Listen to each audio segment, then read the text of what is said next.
Hi, so I'm Jacob Hepp, doing my report on reinforcement, feedback, and motivation, intrinsic motivation. And here with Stephanie Cantway. Stephanie, why don't you introduce yourself? I'm Stephanie Cantway, and I coach the 16 Open team, which is a national competitive team at Union Volleyball Club.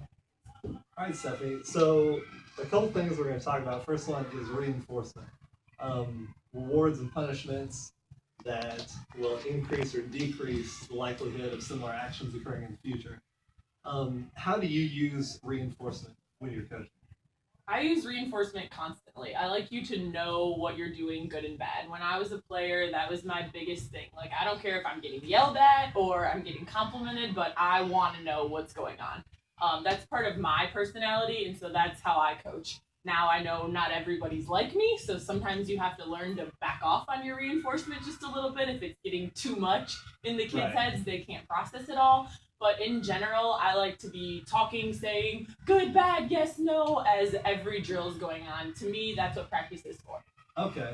And I was reading that obviously not all reinforcement is taken the same by each individual. So Exactly. is there an easy way, or can you really tell like how an individual is going to take, hey, you're doing this wrong, and they'll like back away, or hey, you're doing this wrong, and they use that to get better?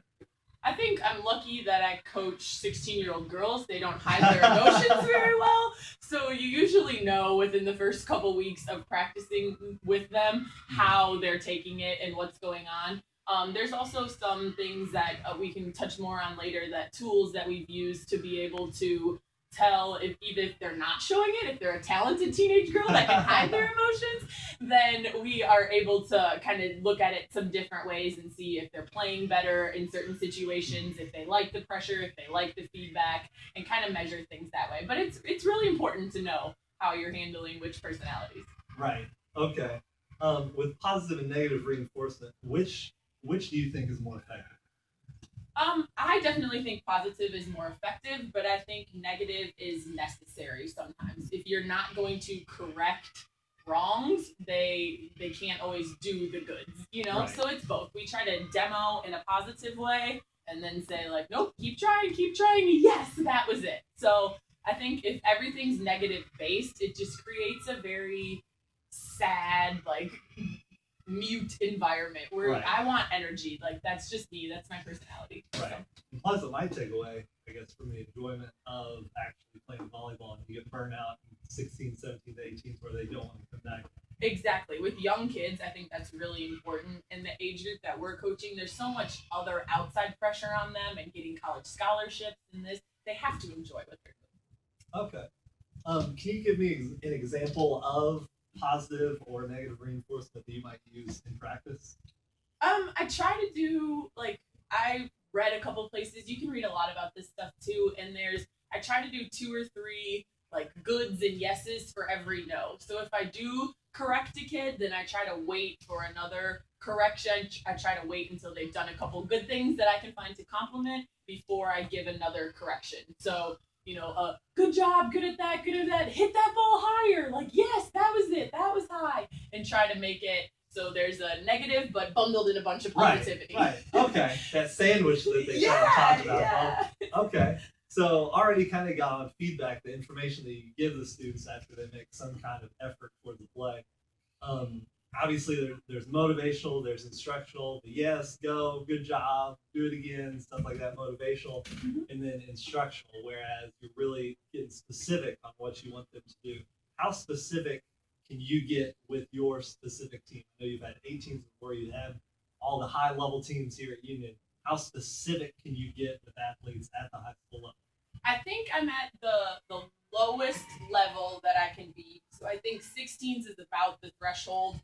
They're sophomores in high school. They're a little bit more mature. That I can be as specific as my knowledge allows me to be. I mean, we talk about every like inch of how your hand's supposed to be, where your thumbs are supposed to be pointed. Like we start to get very detailed at this age. So it is tedious though. So that's when you have to be careful. Like we watch film, but you can watch film, and if you're willing to talk about every detail, there is a detail wrong in every second of film. So that's when you get down to being able to talk about the details. That's when you have to be very conscientious of not overusing negative feedback. Okay. right? And I guess you have to have the athletes to already kind of know what they're doing to be that specific with.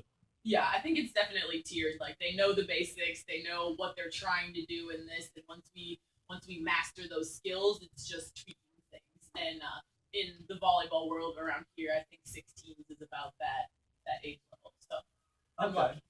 lucky. So reinforcement feedback. Now getting on to motivation and talking specifically about intrinsic motivation, where the motivation for playing and getting better comes from inside you.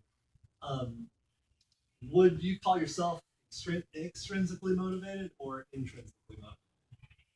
I think I'm probably more intrinsically motivated, especially like now. As a teenager, I would probably have done anything for ice cream or something like that. So I think it's hard to remember that. But me personally now, like I don't think you really coach any sport unless you're a professional coach for the money or whatever would be considered the extrinsic reward. I don't coach for the trophies or the Right. national championships. Like I coach to help kids get better and to do that. So I think that for me is my intrinsic motivation now. But I think that's definitely easier to say once you're older and settled down a little bit. I think as like the kids that I coach, I think there's a balance between both. Sometimes like when we coached 18s together, like sometimes all it takes is we'll take you to Steak and Shake after the game.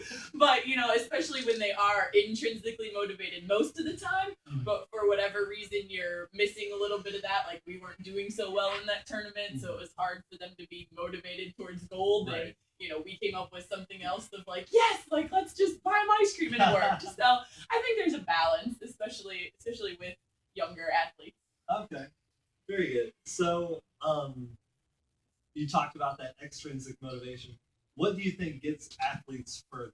Like, do they need that extrinsic motivation now to get them to an intrinsically motivated, maybe when you were playing in college, to get them to the level where they want to be good enough to play at that higher level? Like I was kind of touching on before, I think to be a good athlete and to be a competitor and an athlete on the highest level, you have to have an intrinsic motivation. I think part of that is just in your blood. Like I always say, like from the time I was 3 years old and my family was playing Uno, like it was a dog fight. Like we were scratching and clawing and yelling at each other. Like, and that's that. I think that's that intrinsic motivation that you're just here. You're here to win. You're here to play hard. You're here to do that.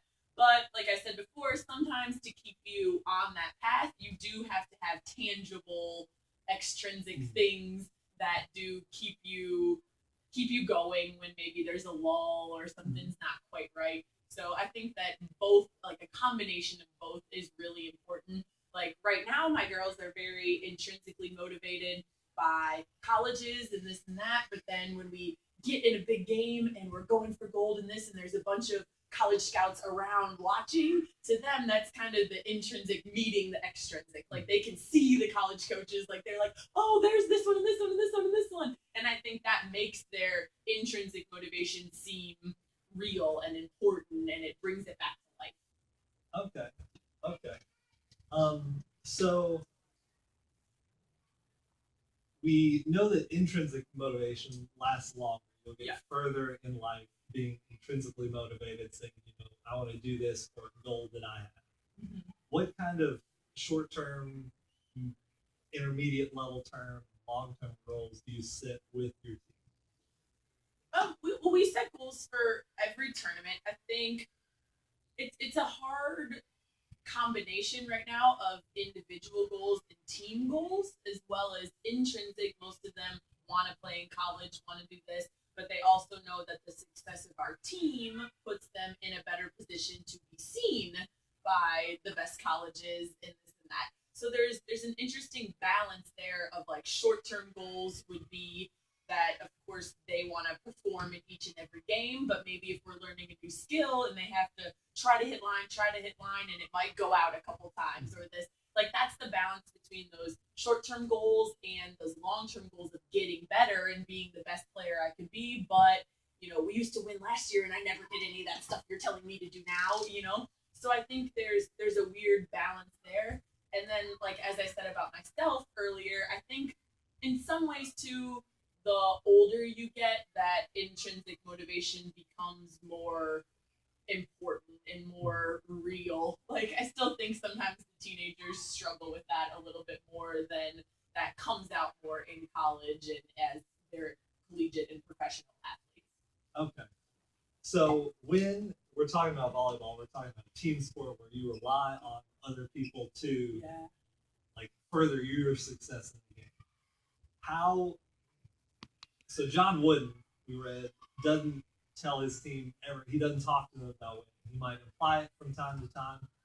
How do you get the kids to focus on getting better, 16s, 17s, 18s, not necessarily win every tournament, but get better so they're looking at those colleges maybe when they're not playing so good. So if I'm not playing so hot, you're the star of the show at the time. How do you get me to buy in to the team success when I'm not doing that? I think that takes us all the way back to the reinforcement and feedback where we started. You just got to make sure in those situations where there's already negative feedback coming from the scoreboard, right. Like the negative feedback is coming from the fact that you're not winning the game. So that sandwich that you were talking about, like the negatives are already taken care of. So you have to make sure you don't add to that and that you're keeping the positive stuff. Like that was the swing I want to see. Like stop worrying about the results right now. That's going to pay off in the long run. You know, that's it. That's good. That's a good high swing. That ball will be in next time, you know?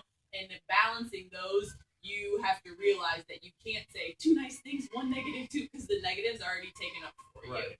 So that becomes really important in there. And then one other thing about the motivation, we have the girls this year write in a journal after each game, just like a little blurb about how they felt, like about that stuff. Like, were you on? Why were you playing so well this game? What did you think? What did you feel? And our goal with that is to try to get them to figure out what is their intrinsic motivation. Like, why did they play so well this game? Is it because those college scouts were there? Is it because I offered them ice cream, you know, and figure out why are they motivated and how. And we're trying to kind of document that and help 16-year-old girls figure out their emotions, which is a life skill that if anybody could accomplish, they would be rich. So with those journals, I know it's not part of what we're talking about, but do you see like negative self-talk coming out in those journals sometimes, or is it mostly positive stuff that they did right? Yeah, well, there are also things where I tell them to write, like, if you're mad at me for the day, like, write that in there. Like, I'm not going to read them. Like, we'll talk about it, and they'll talk about it with friends and stuff, but it goes all the way back to that feedback and reinforcement and motivation. I try to get them to figure out what works for them, and then find a way to kind of relay that to me, too. Like, if they had not a great practice, like we were talking about, how do I know what kind of reinforcement works for each kid? If they had maybe not a great practice, I'll wait till 1 or 2 practices later and just be like, hey, like, you don't have to show it to me, but what did you write in your journal, like, last Wednesday? To see if it was kind of like, oh, like, I broke up with my boyfriend that day, or if it was, like, just had a rough day, or if, like, I tell them to tell me the truth if it's, like, you know, coach was on me all day and that was tough. So I try to, like, get that feedback from them, but usually I have to wait, like, you know, 7 to 10 days, give them a little steam, and then they'll tell me the truth when they're in a better mood. So that's how we try to read that reinforcement and feedback and see how it's working. Okay. Well, thank you so much for spending time with me today. Is there anything else that you'd like to comment about reinforcement, feedback, motivation, or we kind of covered?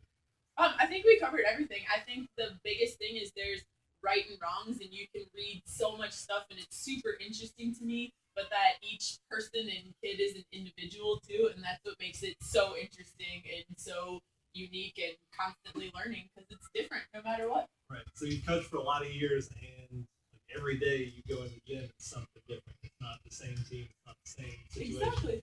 Yeah. And you'll be able to compare certain kids, like, oh, I think she's like her who I had before. But each team dynamic is different, and each individual is different. And when it's teenagers, they can be different daily, even if it's the same person. Well, thank you so much. I appreciate it. Thank you so much.